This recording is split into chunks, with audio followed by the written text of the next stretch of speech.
Halo, berjumpa kembali dengan saya Usman di Asah Mimpi Channel. Kali ini kita akan membahas soal TIU, materi tentang penalaran analitis atau verbal analitis. Jadi, di soal TIU bagian pertama akan dikerjakan bagian verbal. Nah, verbal itu ada 3 tipe soal. Yang pertama adalah verbal analogi, verbal analitis, sama verbal silogisme atau penarikan kesimpulan. Nah, kali ini kita akan membahas tentang verbal analitis atau penalaran analitis. Kemudian, teman-teman yang ingin menjawab terlebih dahulu soal ini, silakan pause video ini. Nanti di akhir kita akan mencocokkan jawaban. Ya, oke, kita mulai dari soal nomor 1. Bu Mira sedang mengatur pot bunganya dalam satu deret agar mudah menyiramnya. Bunga mawar berada di posisi paling ujung dan dekat dengan keran air sehingga akan disiram pertama kali. Oke, kita tandai bunga mawar. Anggaplah di sini. Di sini bunga mawar. Kemudian di sini ada keran air. Ya, disiram pertama kali. Bunga sepatu akan disiram setelah bunga melati dan sebelum bunga flamboyan. Jadi kita tulis ada bunga sepatu di sini.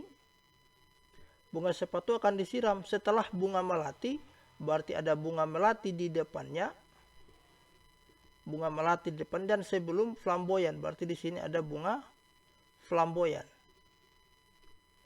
Bunga kenanga akan disiram setelah kamboja. Sebelum melati, berarti ada kamboja dulu. Anggaplah di sini. Ini terlalu mepet, saya hapus ulang, saya buat ulang aja di bawah. Di sini ada bunga flamboyan. Kemudian ada bunga sepatu. Kemudian ada bunga melati. Kemudian di sini dibilang bunga kenanga akan disiram setelah kamboja dan sebelum melati. Ini melati berarti di sini ada bunga kenangan. Kemudian ada bunga kamboja dan di sini ada bunga mawar.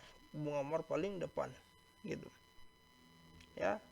Maka bunga manakah yang terakhir disiram? Jawabannya adalah bunga flamboyan. Jadi jawabannya adalah error. Ya. Jadi kita menuliskan mencerna informasi yang ada di sini. Terkadang yang membuat bingung adalah kita tidak bisa menentukan sebelum dan setelah biasanya. Ya. Oke, kemudian kita next soal berikutnya, soal nomor 2. Kegiatan berkumpul staf perusahaan dimeriahkan dengan permainan membentuk lingkaran dengan 7 pemain. Kita tuliskan di sini, tandai, ada melingkar besar, kemudian ada 7 pemain. Ya, Amir ingin berdekatan dengan Rani. Kita tandai saja di sini. Amir ingin berdekatan dengan Rani. Seperti Edi yang ingin berdekatan dengan Gita. Oke, kita tuliskan saja di seberang sini, bebas. Edi dan Gita satu paket. Nani selalu ingin diapit oleh Rani dan Gita. Berarti kita ganti posisinya ini. Ini kita ganti posisinya karena ada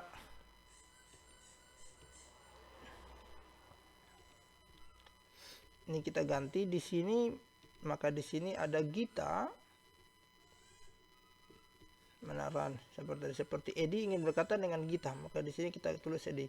Supaya Nani selalu ingin diapit oleh Rani dan Gita, maka di sini posisinya adalah Nani, gitu. Ya. Posisi Dito berdekatan dengan Amir. Ini Amir, maka di sini adalah Dito. Di antara siapakah Vika berada? Nah, Vika berada di mana? Maka kemungkinannya adalah tadi ini Amir dan Rani ingin selalu berdekatan. Ini juga ingin selalu berdekatan. Kemudian dia ini, Rani, ingin selalu diapit oleh satu paket. Amir dan Dito ingin selalu berdekatan. Maka kemungkinannya berada di sini. Disinilah posisi si Vika. Vika berada pada Edi dan Dito. Gitu. Ya, jadi menganalisis soal narasi diterjemahkan dalam sebuah gambar yang seperti ini. Ya. Oke, naik soal berikutnya.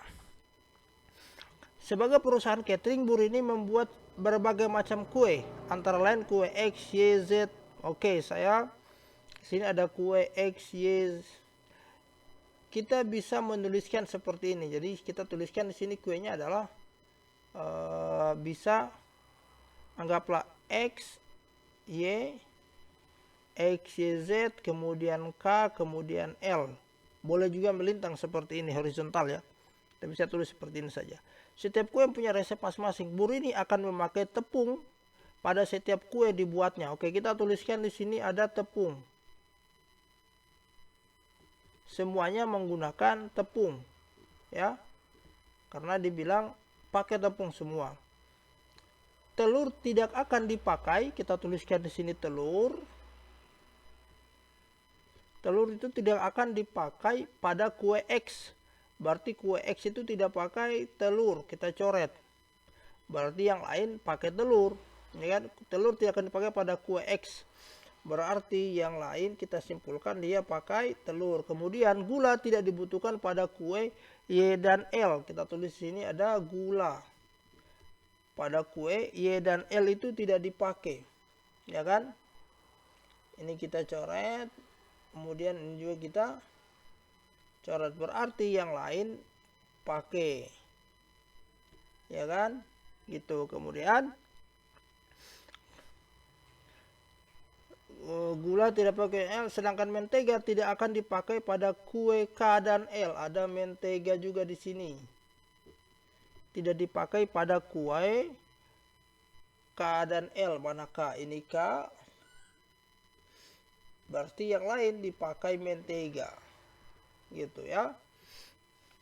Satu hari Burini hanya memerlukan telur dan tepung. Kue apakah yang tidak dibuat Burini? Berarti telur sama tepung. Kita lihat yang tidak membutuhkan telur adalah mana telur? Ini ya, telur. Ada kue X. Kue X ini tidak membutuhkan telur, ya. Bisa kita coret, misalnya kue X suatu hari Burini hanya memerlukan telur, berarti kue X pasti tidak dibuat. Kue Y, kita lihat kue Y dia pakai telur, berarti salah, dia akan bisa dibuat. Kemudian ini juga salah, kemudian ini juga salah, kemudian salah. Ya, sudah pasti dia adalah kue X yang tidak akan dibuat karena Burini ini memerlukan telur dan tepung. Tepung pakai semua, tapi jadi jawabannya adalah alfa, gitu ya. Jadi kita membuatkan, kalau yang bentuk seperti ini akan lebih mudah. Kita membuat tabel, kemudian kita mengeliminasi apa yang ada. Kemudian soal berikutnya adalah 8 orang remaja masuk ke rumah Hatum menggunakan kereta yang terdiri atas 2 barisan ke belakang. Oke, kita lihat ada 2 barisan ke belakang. Kita tariskan seperti ini. Saya boleh seperti ini supaya lebih jelas. Kemudian kita lihat Rita yang penakut meminta posisi duduk bisa bergandengan dengan Susi. Oke, kita tuliskan di tengah-tengah sini aja lah.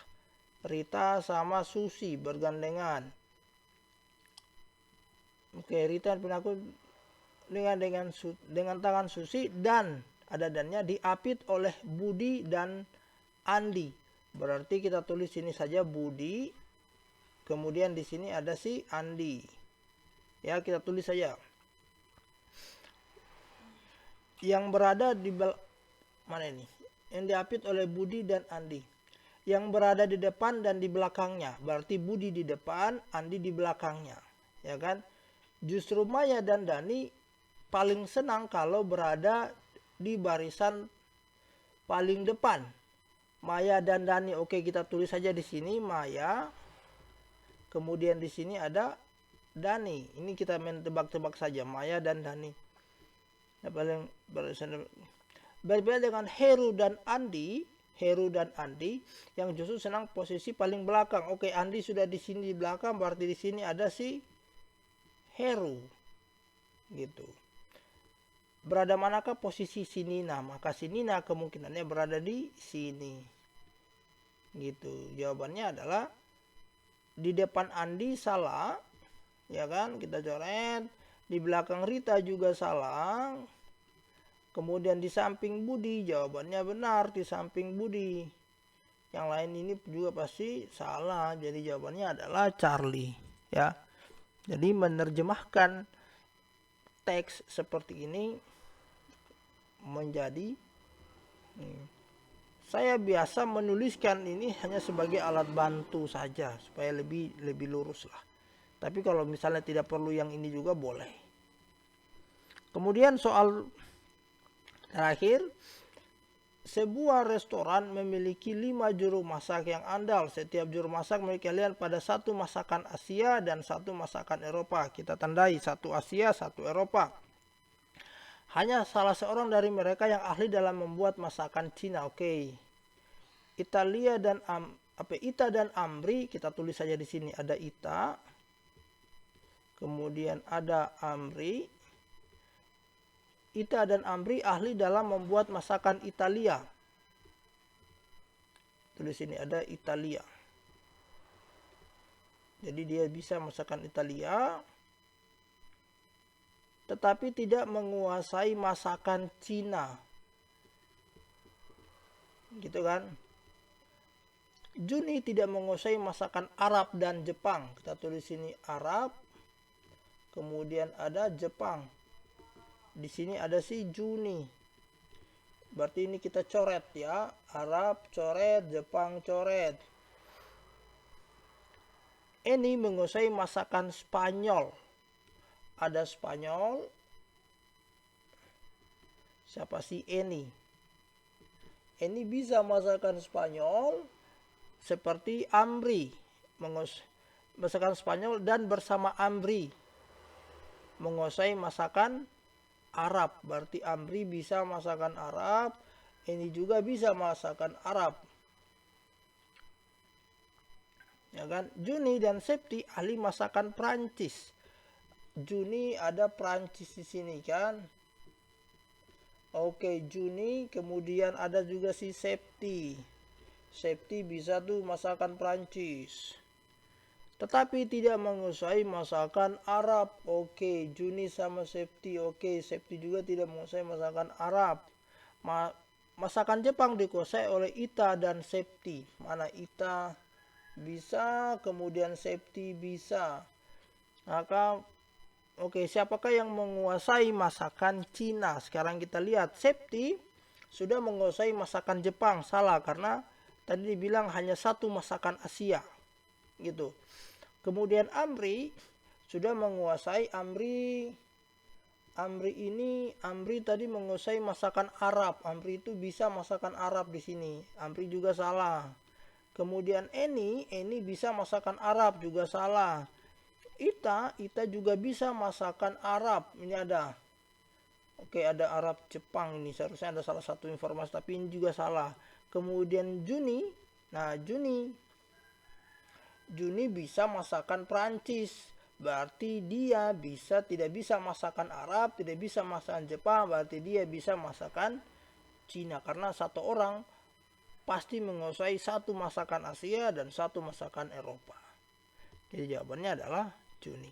Ya, jadi seperti itu pembahasan soal verbal analitis, dan saya bisa jamin soal verbal analitis ini pasti selalu masuk dalam setiap seleksi CPNS bersama dengan silogisme atau penarikan kesimpulan.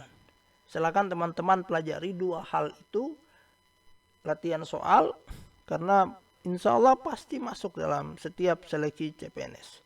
Terima kasih. Sampai jumpa di pembahasan soal lainnya, dan teman-teman yang ingin melihat pembahasan soal TIU yang lain silakan lihat di playlist bagian CPNS. Terima kasih, sampai jumpa kembali.